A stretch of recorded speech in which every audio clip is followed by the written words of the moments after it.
ax plus B Y plus C बराबर 0। ठीक है, ये हो गया एक दो चरों में, इसमें x और y चर है, x और y वेरिएबल हैं। ठीक है, और a b जो है अचर पद है, यानी कांस्टेंट वैल्यू है, इनकी एक अलग वैल्यू होती है।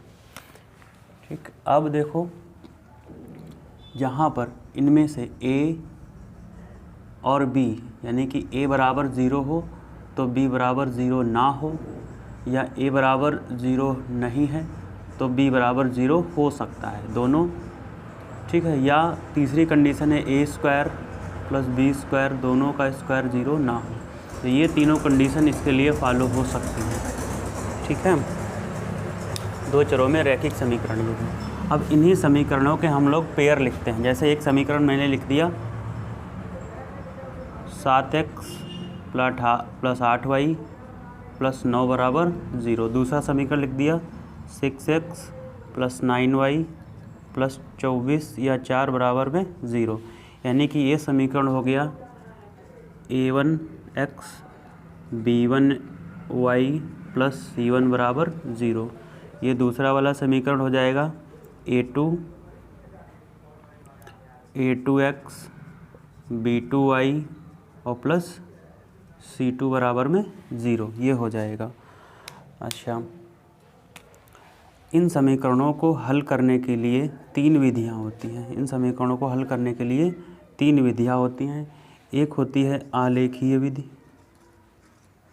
एक होती है आलेखीय विधि, दूसरी होती है ग्राफीय विधि।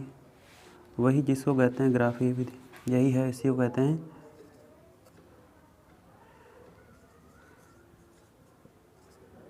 ठीक ग्राफिकल मेथड आलेखीय विधि। दूसरा है दूसरा इसका जो है वो होता है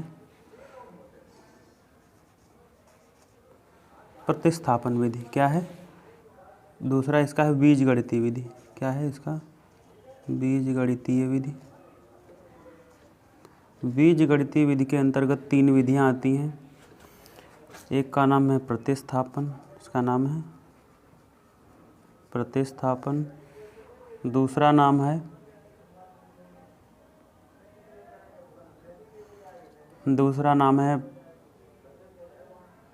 विलोपन विधि। दूसरा नाम है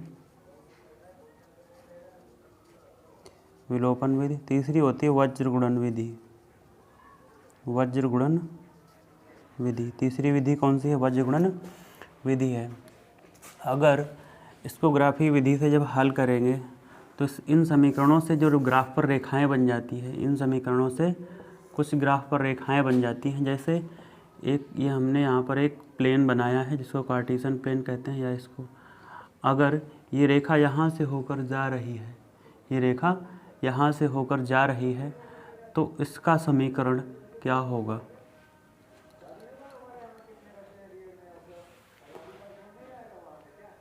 और उसके बाद में इसको होता है a1/a2 बराबर नॉट इक्वल टू b1/b2। तो ये रेखाएं होती हैं।